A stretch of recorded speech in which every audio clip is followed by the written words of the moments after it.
Oke, selamat pagi. Saya Joan. Ya. Oke, saya Joan, anak kedua dari 6 bersaudara.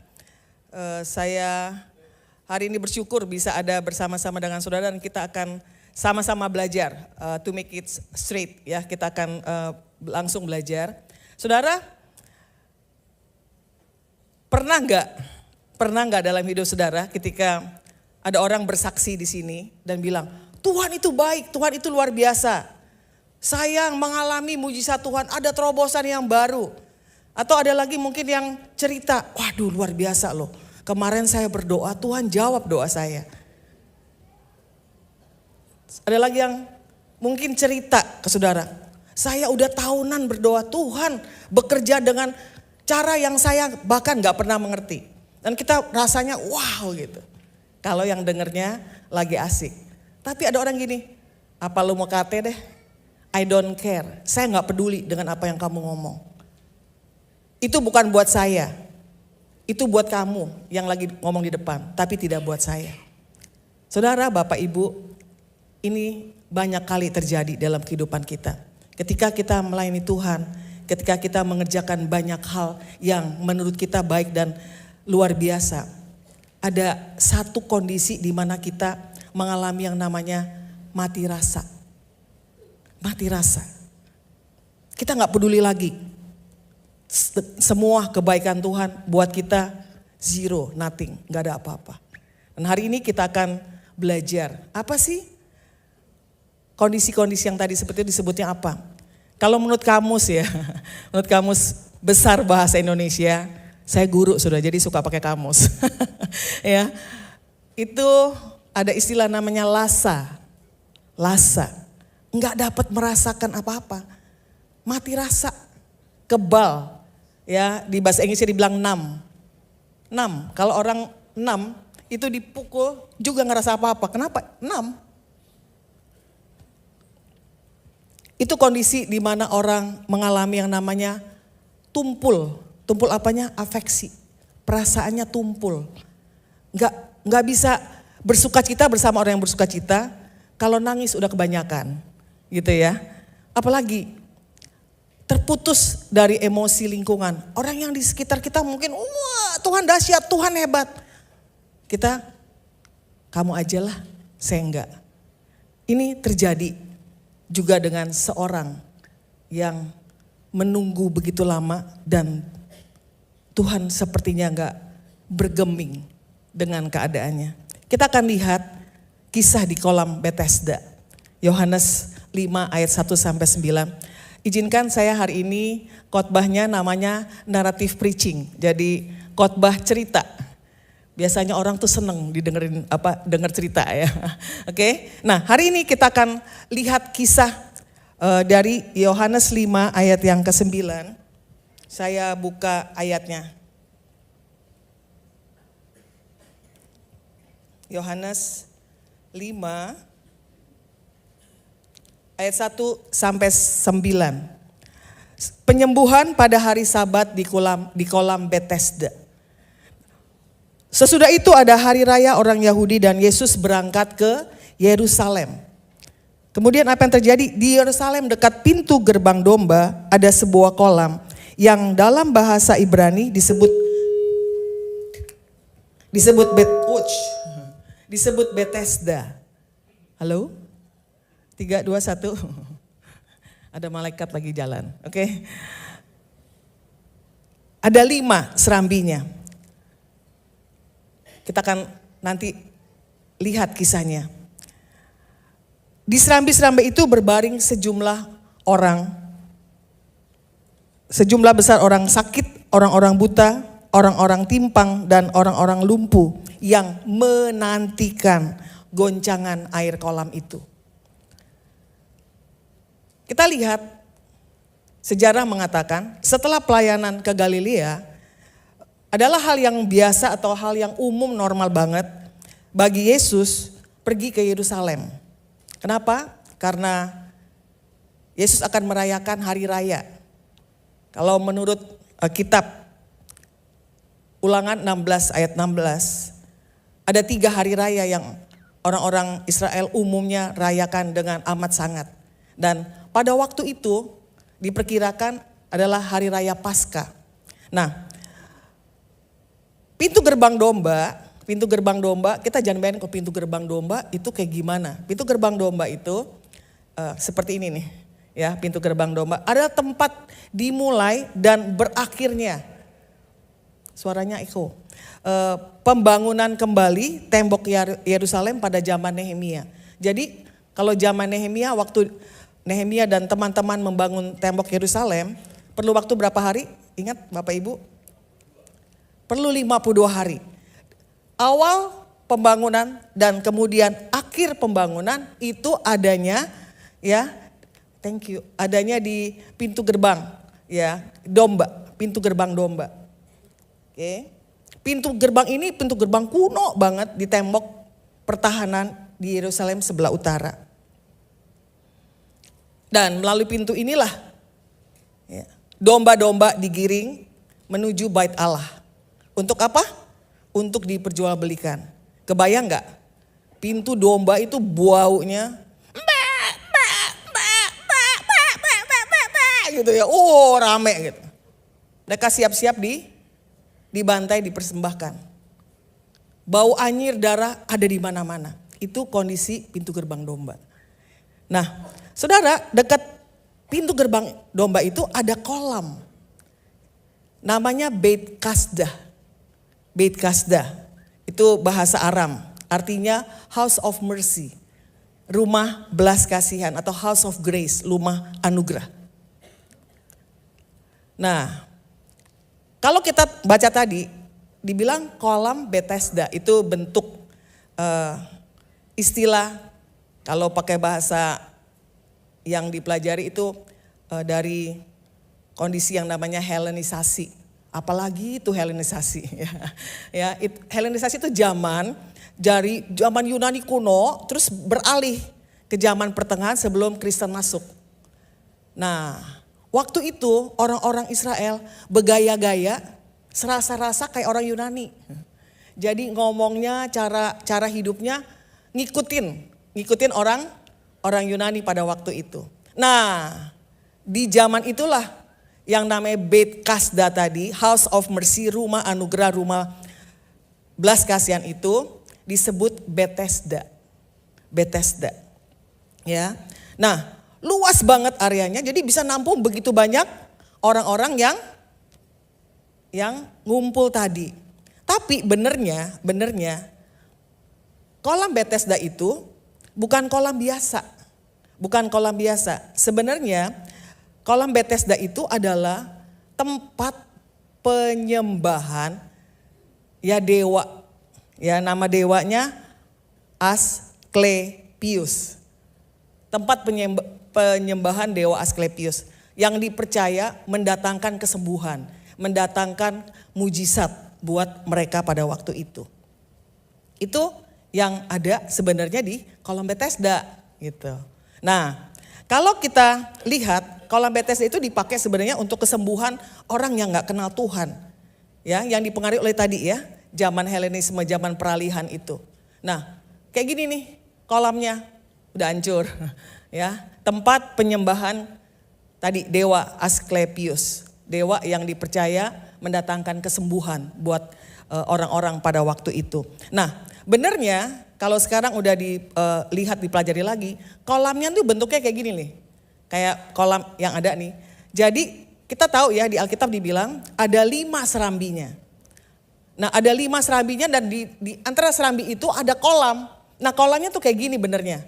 Yang di atas itu ada waduk, kemudian di bawah itu biasanya untuk dipakai sebagai kolam baptisan.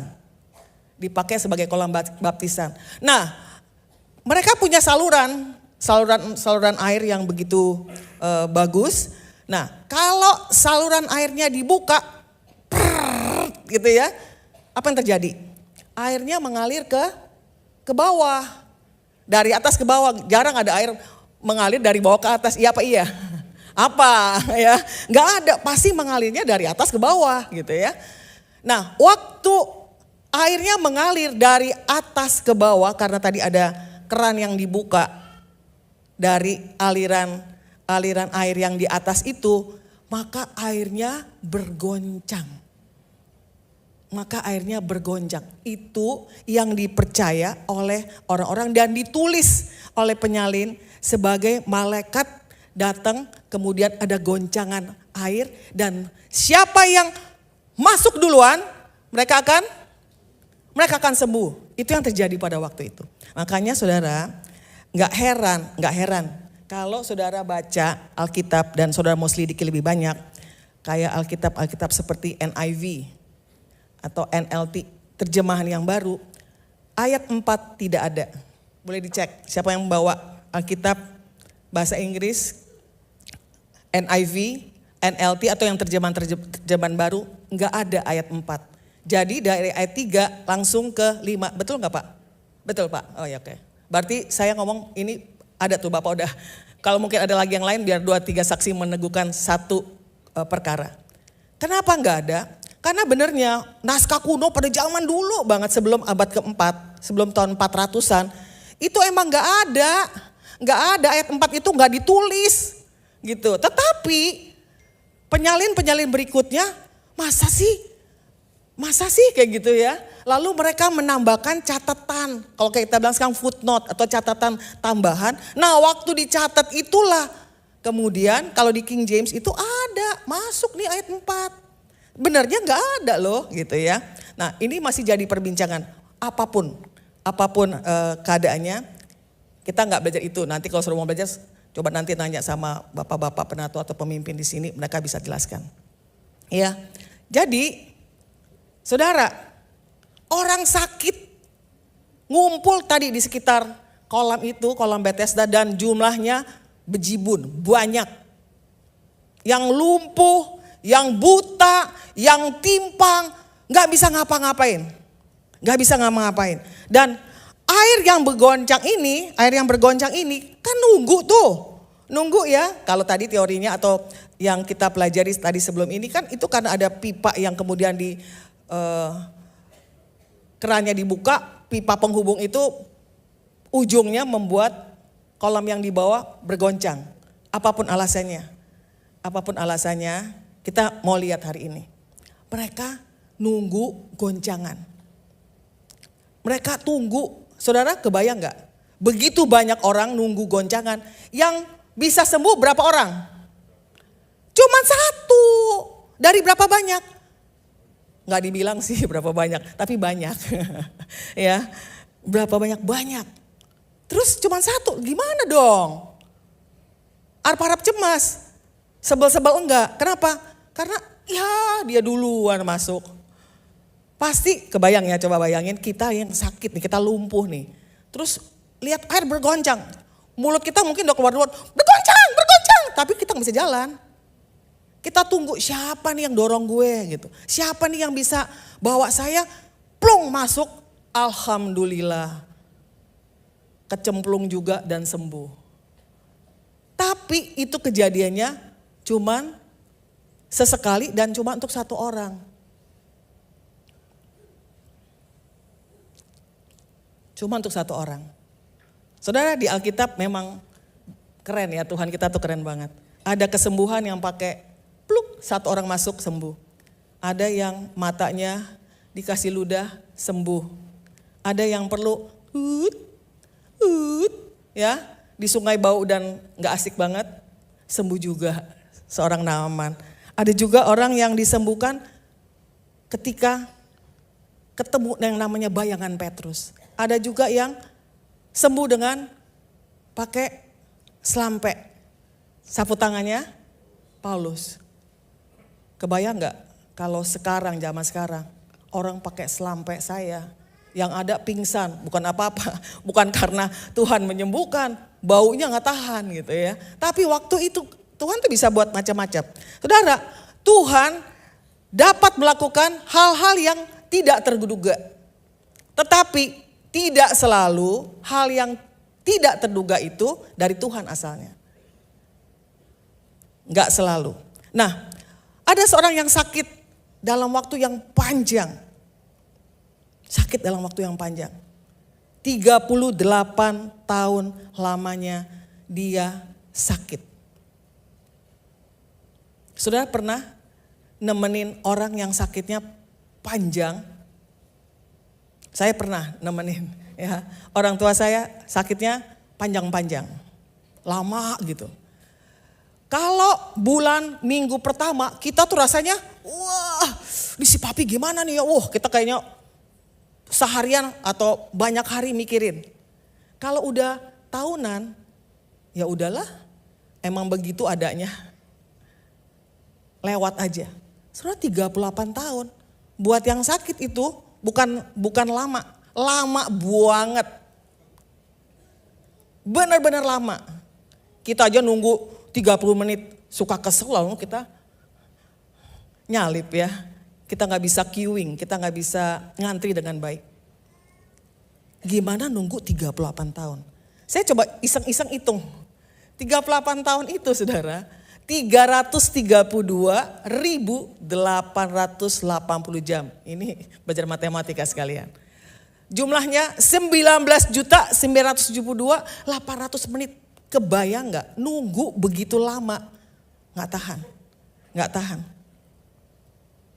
Dan orang ini masuk ke dalam satu kondisi, krisis iman. Ya, orang yang ini masuk ke dalam krisis iman. Kalau di bahasa orang-orang yang belajar psikologi, itu katanya orang ini masuk dalam kondisi yang namanya the dark night of soul. Jadi satu malam yang gelap bagi jiwa. Malam yang gelap yang gak jelas mau kemana. Gak tahu lagi arahnya. Gak tahu lagi apa yang harus dikerjakan. Orang ini kehilangan semua hal. Dia hilang kesehatan. Dia hilang kesempatan untuk mendapatkan hal-hal yang baik. Dia hilang pertemanan, persahabatan. Bagaimana mungkin saya bersahabat, saya di sini nongkrong 38 tahun. Saya gak bisa pergi kemana-mana. Saya nunggu. Kehilangan pengharapan. Tahun pertama mungkin gak apa-apa lah. Masih ada waktu. Masih bisa becok-becok kalau anak kecil bilang. Masih bisa besok-besok. Besok orang disembuhkan, dia enggak. Oh gak apa-apa, masih ada besok-besok. Besok lagi, gak apa-apa, masih ada besok-besok. Sampai kapan? Sampai kapan? Saudara, saya gak ngikutin sampai detil ya perjalanan cintanya Pak Ari sama Tuhan. Waktu ada di rumah sakit Kelapa II. Ngapain Pak? Gitu ya. Napas sudah sampai pakai alat. Bu, rasanya happy ya Bu, nungguin Bu. Happy gak? Kedut-kedut saudara. Nah ini berapa lama Pak? 50? Waduh, 52 udah jadi tembok tuh Pak. Tembok Yerusalem. 51 hari nungguin. Itu bukan waktu yang singkat. Itu yang namanya istri, kalau boleh ditanya ini ya, mungkin kalau ditampung tuh air matanya udah bisa jadi segalon. Mahal itu air mata istri, segalon ya. Nangis mungkin udah kesel iya, frustasi iya, putus asa iya, udah gak tahu mau ngapain lagi. Kalau pakai bahasa Inggrisnya Bu, kondisi waktu itu tuh namanya hun-hun. You know, udah hun-hun. Aduh udah gak tahu deh mau ngapain deh, hun-hun banget deh gitu. Jadi orang nanya gimana? Iya. Bu, ibu begini Bu. Iya. Bu jangan begitu. Iya. Bingung. Itu yang terjadi. Orang ini juga ngalamin. Dia kehilangan semua hal. Hilang semangat hidupnya. Mati aja deh. Ngapain nungguin di sini 38 tahun? Mati aja deh. Kehilangan semua yang bisa disebut sebagai hal yang baik. Jiwanya tergoncang. Dia masuk ke dalam yang namanya krisis iman. The dark night of the soul. Jadi malam yang gelap bagi jiwa kita. Saudara pernah ngalamin gak? Bapak Ibu pernah ngalamin? Saat-saat yang kayaknya aduh udah gak tahu deh mau ngapain. Nah, perjalanan emosi seorang manusia itu biasanya ya ada kejadian ada yang namanya stimulus. Kejadian-kejadian kita alami itu namanya stimulus. Sesuatu yang men-trigger, yang merangsang kita untuk emosi kita jalan. Emosi sendiri normal, netral. Maksudnya apa? Gak apa-apa, bagus punya emosi. Siapa di sini yang nonton Inside Out 2? Ada? Bagus ya? Bagus. Ya, saya nonton sama anak saya yang kecil. Saya gini-gini punya anak kecil loh. Ya. Nah, anak saya ini umur 11 tahun, saya ajak, yuk kita nonton, saya bilang. Nah, waktu nonton, biasa lah orang nonton ya, pakai popcorn, pakai minuman gitu. Sambil makan gitu, dia nonton ya. Terus di sekitar 3/4 dari film, saya kaget. Karena saya lihat dia gini. Aduh.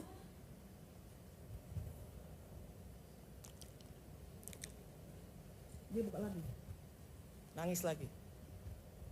Saya mau bilang, nangis kamu kan gak seru orang lagi nangis, biarin aja. Bagus, pasti ada sesuatu yang terjadi. Selesai, saya tanya, namanya Esi. Esi, what did you feel when you watch the movie? Apa yang kamu rasakan waktu kamu tadi nonton film itu? Related with me, katanya. Ada yang ngepas sama saya.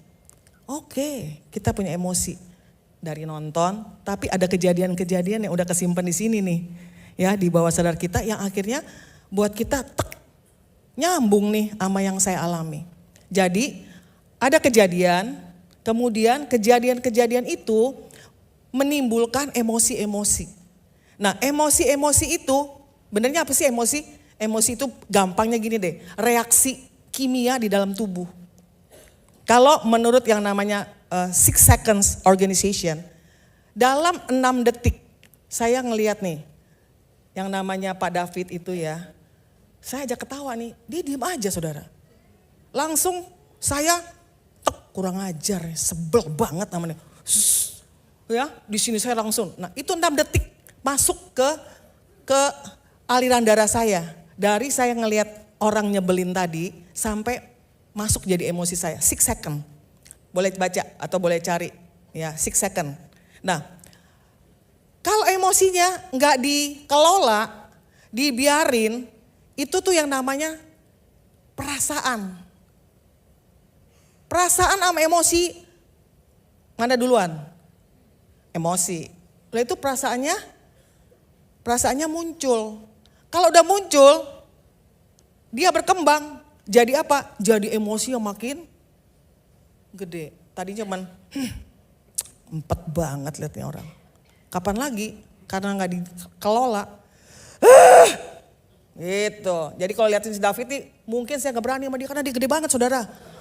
Saya bisa digini sama dia kalau saya macam-macam. Tapi dalam hati, gitu ya. Kemudian apa? Secara psikologis, secara perasaan dan lain-lain, saya jadi disorder, jadi gak teratur gitu loh perasaannya. Itu jalannya gimana tuh sampai akhirnya ada orang yang nangis berkepanjangan, ngamar berkepanjangan. Sudah tau ngamar? Di kamar aja. Makan? Enggak.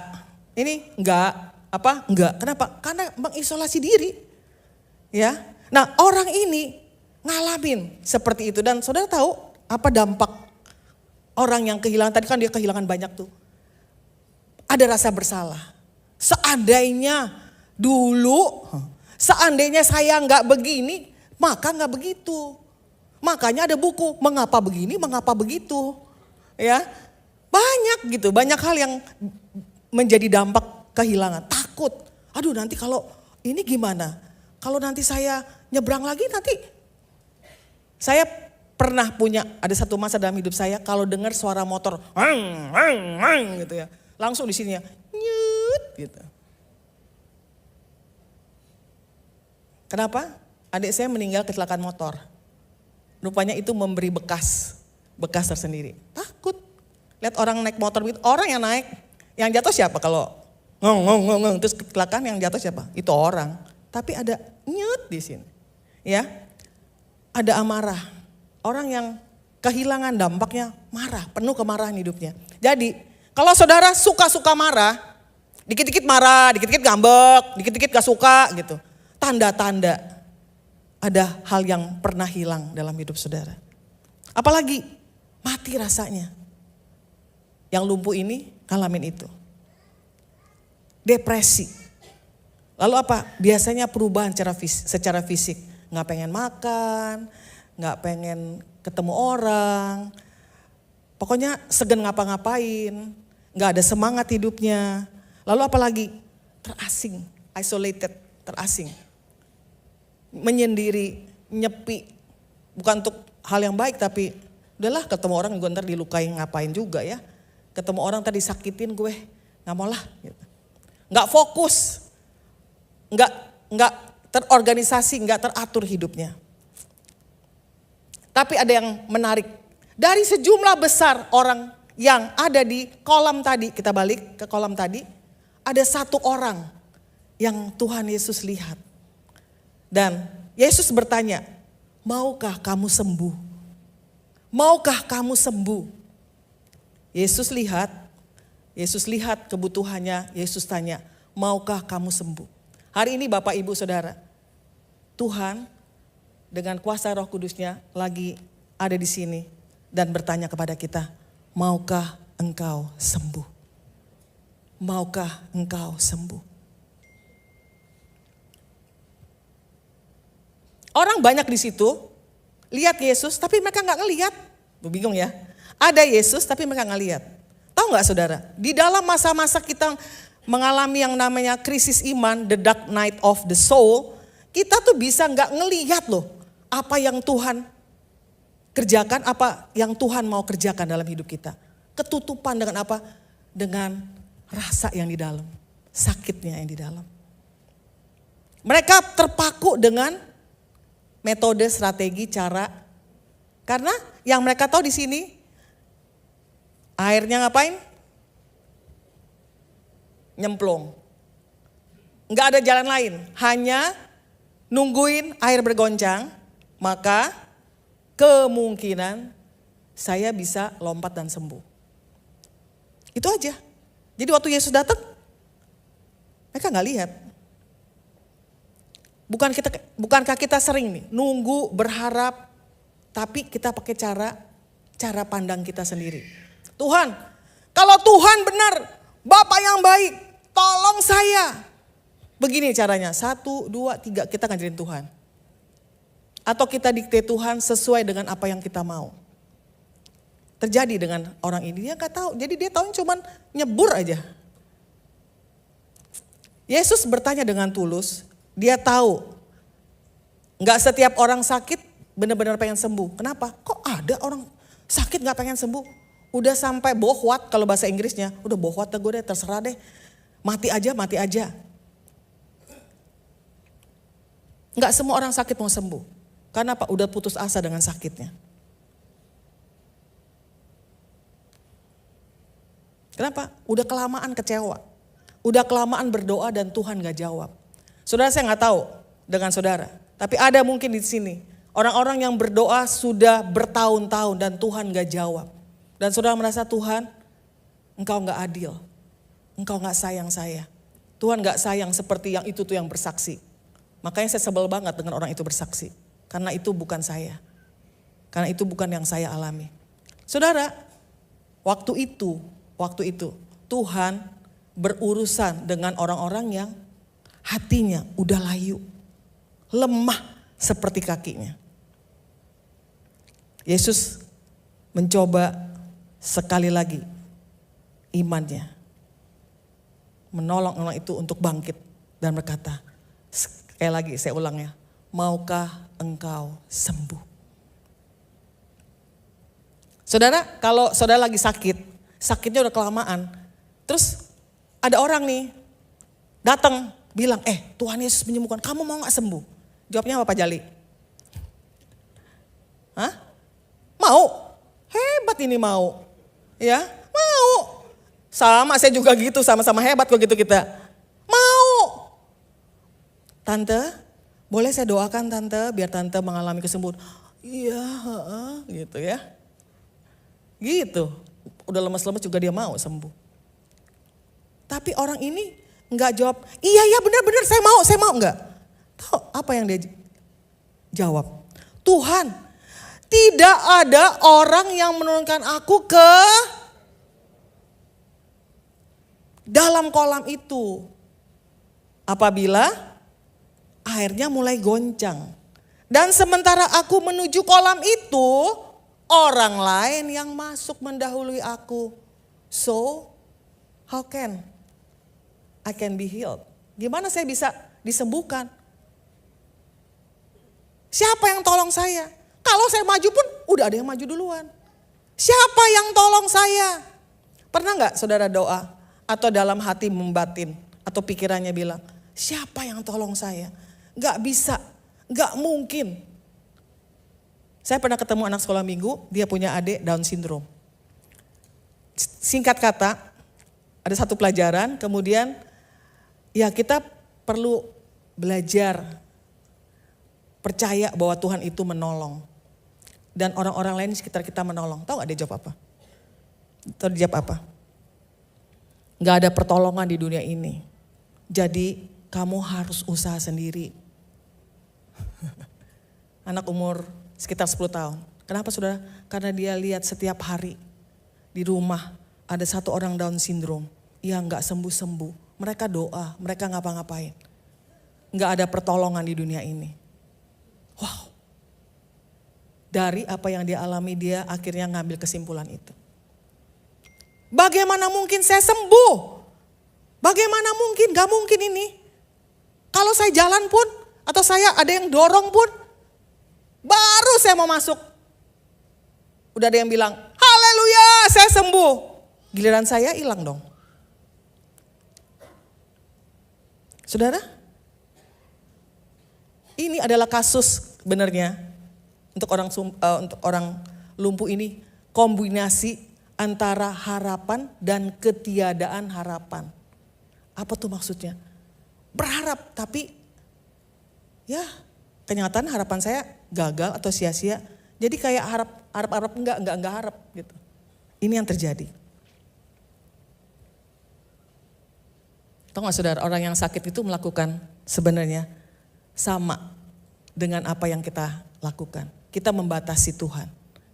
Kita seringkali bilang, Tuhan kalau Tuhan tolong harusnya begini. Tuhan bisa pakai berbagai cara. Tuhan bisa pakai cara yang bahkan kita gak ngerti loh. Yesus mengatakan kepada orang lumpuh ini untuk melakukan yang tidak dapat dilakukannya. Apa? Bangun. Terus ngapain? Angkat tilammu dan berjalanlah. Saudara, kalau saya jadi orang lumpuh itu ada kemungkinan saya akan bilang gini, pakai ini dong bos. Saya nih udah 38 tahun ngedeprak di sini, lumpuh, nggak bisa ngapa-ngapain. Loh kok disuruh bangun, angkat tilam lagi. Mana kuat saya, badan saya semua udah loyo. Lah Pak Ari aja 51 hari, perlu latihan jalan, perlu latihan makan. Makannya pakai latihan loh. Baru 51 hari, 38 tahun. Tidur, lumpuh. Tapi apa yang dilakukan? Apa yang dilakukan? Awal di sini bilang, saya tidak bisa. Saya nggak sanggup. Nggak mungkin bisa. Kita sering ya pakai nggak mungkin. Pasti nggak bisa. Tapi dia kuatkan tekadnya. Dan waktu itu dia bangun, angkat tilamnya, dan dia berjalan. Kenapa? Saya akan lakukan demi orang ini. Yang berkata kepada saya, bangun, angkat tilammu, dan berjalanlah. Saya lakukan karena dia. Saudara, ada banyak kali Tuhan suruh kita melakukan segala sesuatu yang gak masuk di sini kita. Tapi demi Tuhan, saya akan lakukan. Saya akan kerjakan dan I will do it. Ya, right away, segera. Kenapa? Saya tahu yang menyuruh saya, yang meminta saya lakukan itu berkuasa lebih dari segala sesuatu. Saudara, Yesus menyembuhkan di samping kolam tanpa menyentuh air kolam Bethesda itu. Kenapa? Dia mau kasih tahu sama kita, dia sanggup menyembuhkan tanpa air dari kolam Bethesda. Saudara tidak perlu menunggu goncangan air itu. Selama saya ada, kata Tuhan. Selama Tuhan Yesus ada. Wow, keren ya Tuhan kita ya. Dan orang lumpuh itu sembuh. Bukan saja secara fisik. Tapi kemudian Tuhan ngomong, sin no more. Jangan berbuat dosa lagi. Kenapa? Tuhan kalau menyembuhkan itu komplit. Kita sukanya apa? Mujizat. Bagus. Tapi mujizat yang pertama adalah ketika kita terima Tuhan, kita sin no more. Tidak berbuat berdosa lagi. Nah saudara pernah baca Ayub. Ayub adalah orang yang terkaya dari semua orang di sebelah timur. Ayub 1 ayat 1-3 nanti silakan baca. Ayub kehilangan segala yang dimiliki dan yang dapat dinikmatinya. Dalam hari yang sebegitu kelam dan gelap buat hidupnya. Ayub masuk ke dalam pengalaman the dark night of the soul. Krisis iman. Ini adalah periode hidup yang sulit.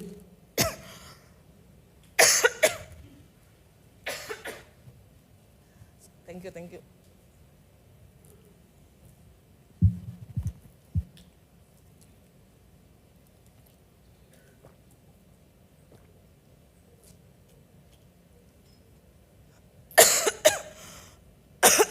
Ini adalah periode yang sulit, yang menyakitkan. Dan kita gak bisa perkirakan gitu. Kapan nanti kita masuk dalam krisis iman. Gak tahu. Hari ini hahaha, siang ini hahaha, nanti malam RIP. Bisa terjadi? Bisa. Setiap kita punya potensi masuk dalam krisis iman.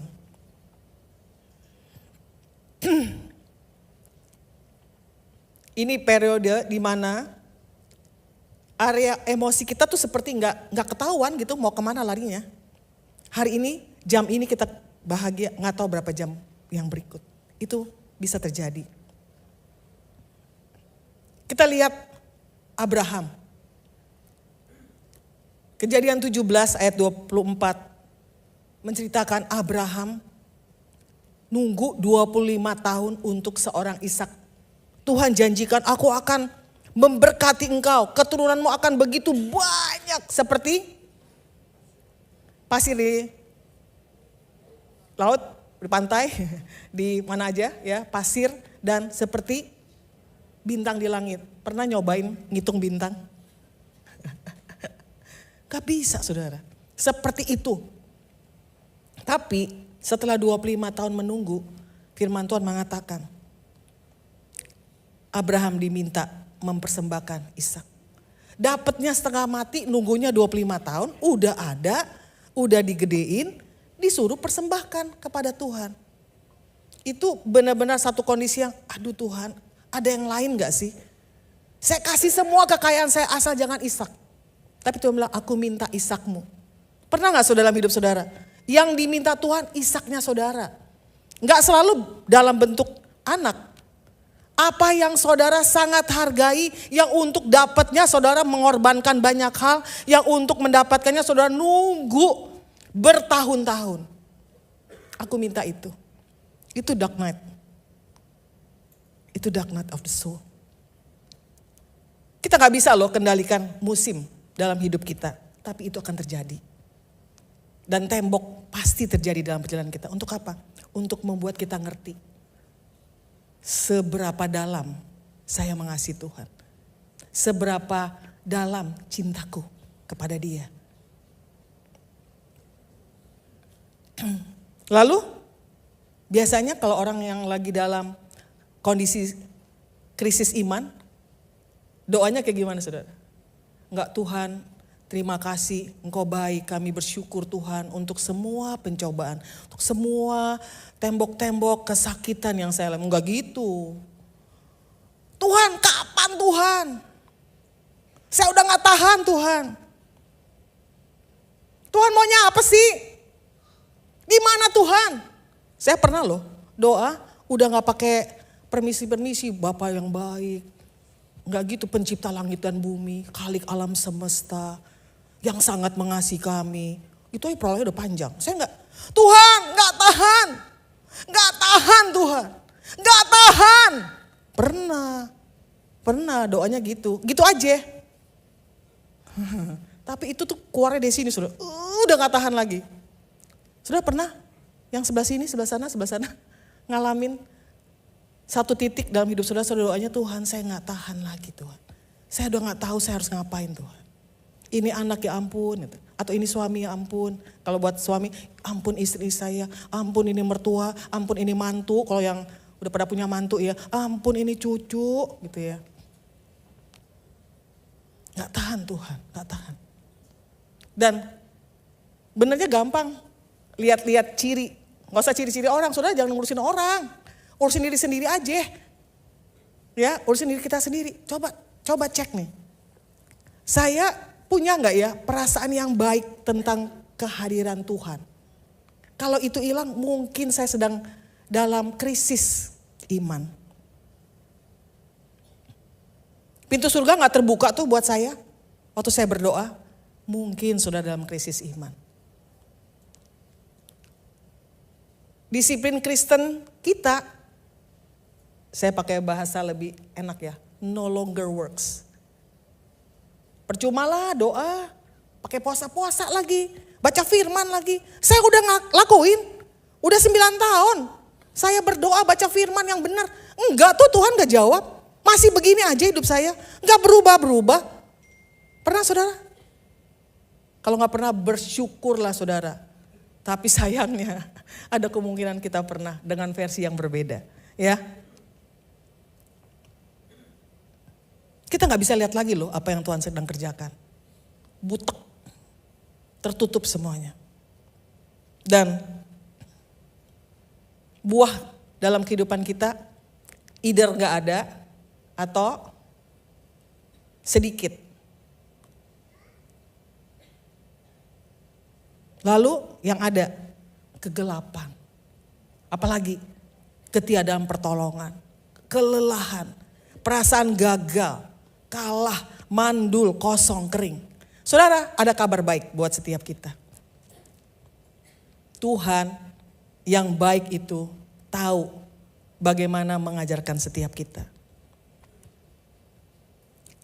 Krisis iman itu ngajarin kita untuk punya afeksi, punya perasaan yang bersih, punya gairah. Sehingga kita bisa bilang, Tuhan saya bersuka cita di dalam kasih-Mu. Dan saya hari ini akan memasuki hubungan yang lebih penuh. Saya masuk hubungan yang lebih dalam dengan Engkau. Saya semakin cinta Engkau. Itu idealnya. Kalau kita lewati krisis iman, kita bisa berharap ada hal-hal yang baik Tuhan berikan dalam hidup kita. Saudara, kita akan lihat ada satu gambar. Cantik-cantik ya. 4 anak ini. Saya tulis di bawahnya, it is well with my soul. Saudara, lagu ini ditulis setelah kejadian yang sangat traumatis dalam kehidupan seorang yang namanya Horatio Spafford.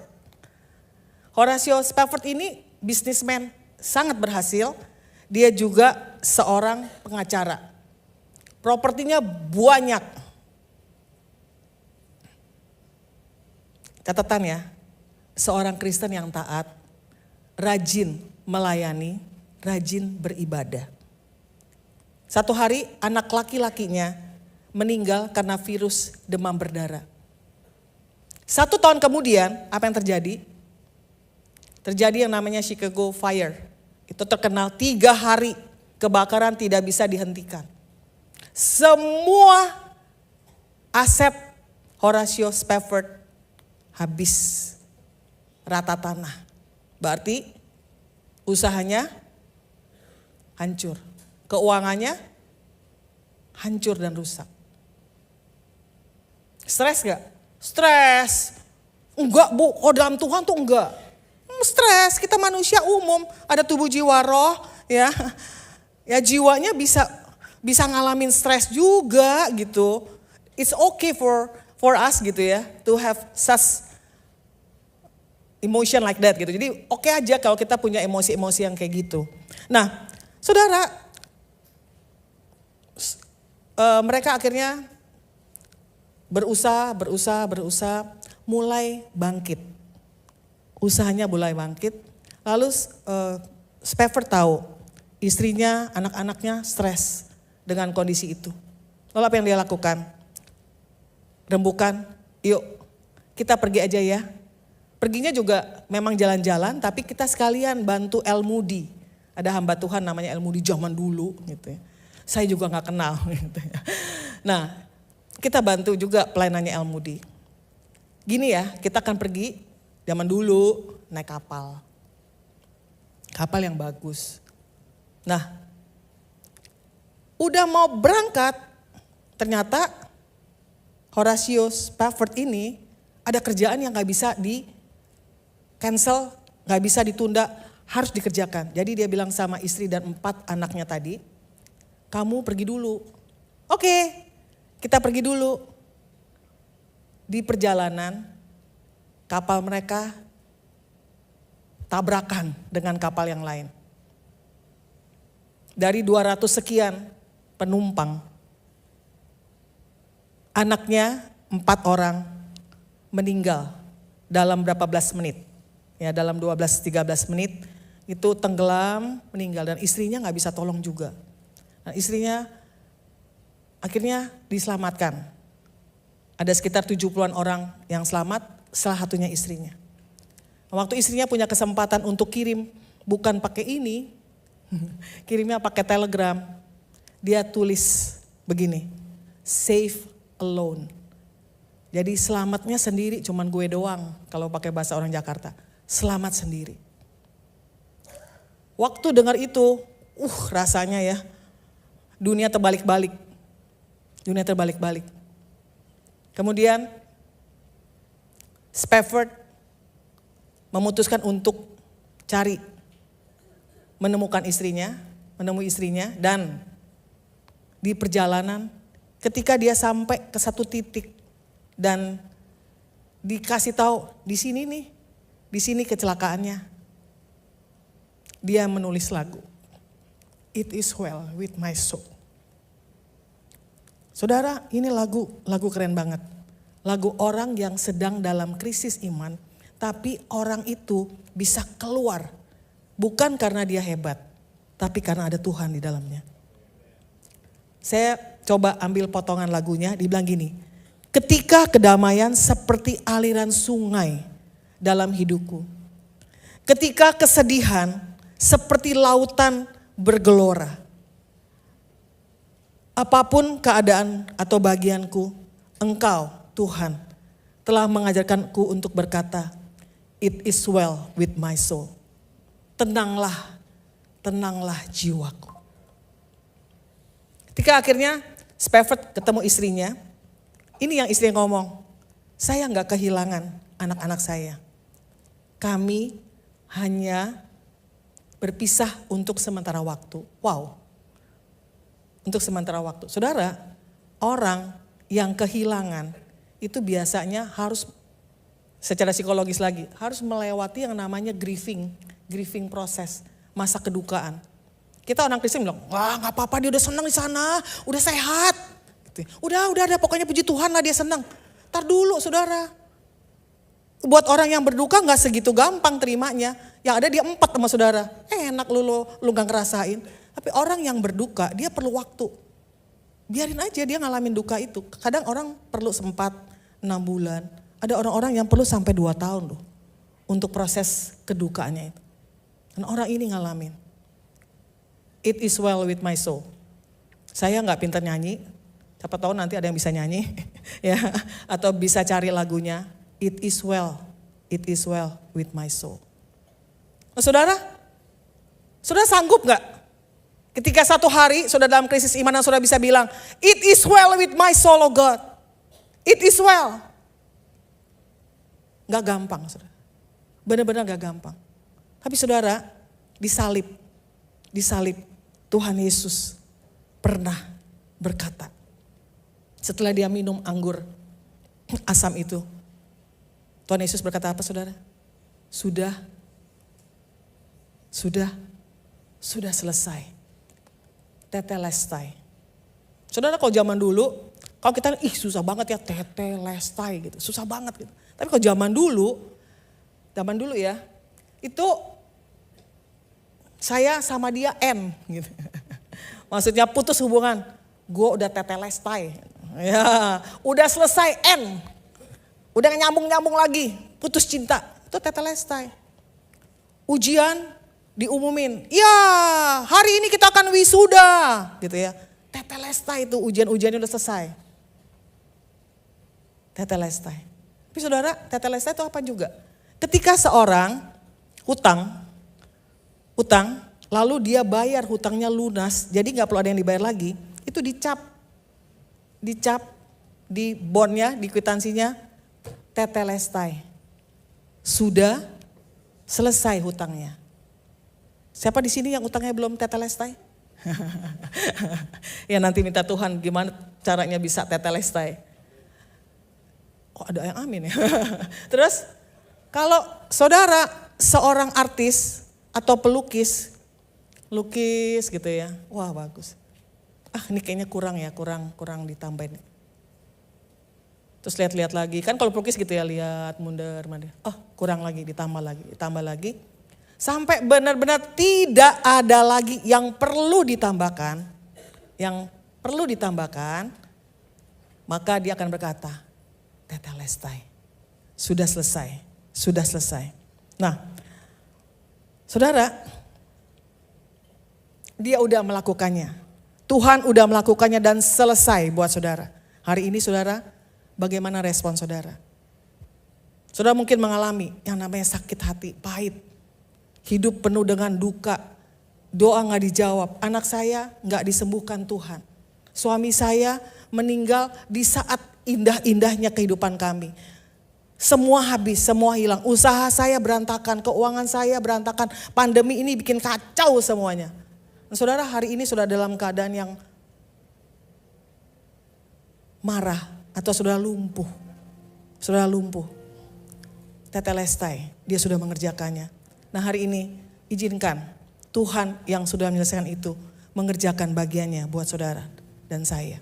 Mari kita tunduk dalam doa. Yang nyanyi silakan nyanyi. Udah ada lagunya?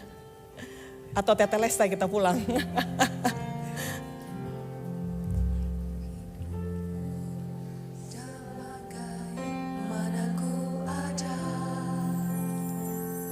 Berdiri menghadap tatamu Bapa, yes Lord. Semua karena anugerah-Mu yang telah selamatkanku, yes Lord.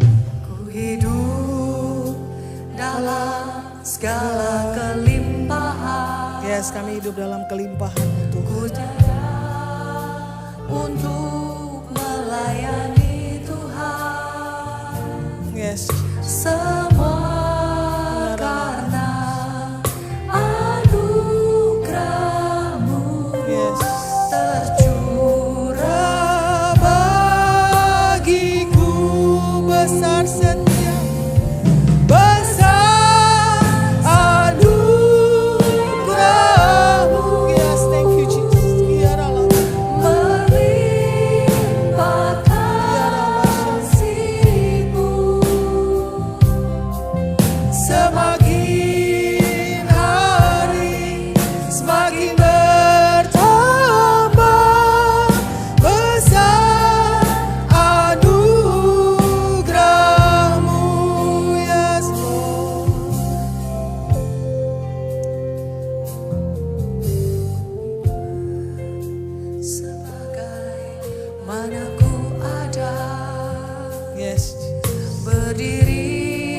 Tuhan, ini doa kami Tuhan.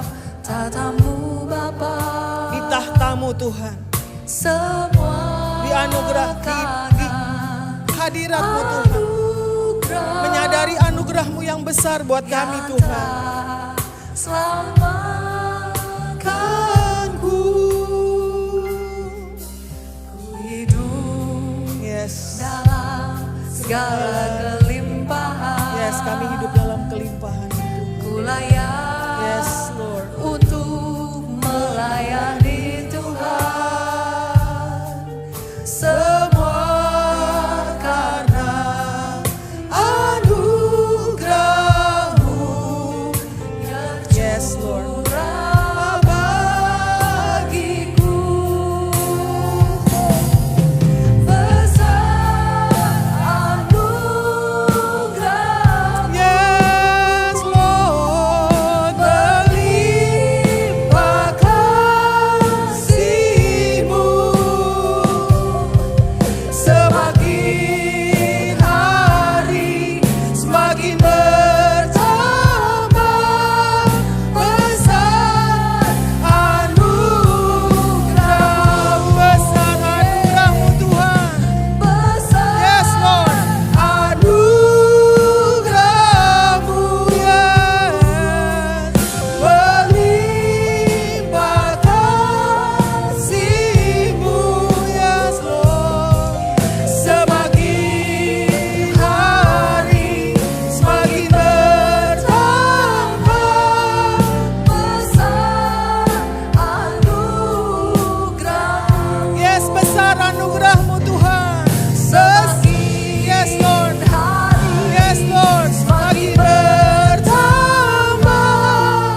besar anugerah-Mu. Yes, Lord. Inarala baba shanda narala. Kinaraba katakana. Inaraya bashanda. Kinatakana rala baba bashanda. Kinarala baba katakana rala bashanda. Kinatakana raba shanda darala baba baba. Kinarala bashanda takana rala. Kinarala baba katakana rala baba bashanda. Demikian firman Tuhan. Sesungguhnya aku adalah Allah yang mengasihi-Mu. Aku tidak pernah meninggalkan engkau sendirian. Bahkan di saat-saat ketika engkau mengatakan, aku tidak ada, aku ada di situ. Aku adalah Allah perhentian. Aku adalah Allah pengharapan. Aku tidak pernah lepaskan engkau piatu dan yatim di dunia ini. Aku mengasihi-Mu. Aku mengasihi-Mu. Jangan takut. Jangan takut. Aku ada bersama dengan engkau. Yes, Kalau ada hari-hari yang engkau lalui begitu menakutkanmu, ingat aku tidak pernah meninggalkan engkau sendirian. Aku Bapa yang baik. Amin. Aku Bapa yang peduli engkau. Ya. Aku sungguh mengasihi. Demikian firman Tuhan.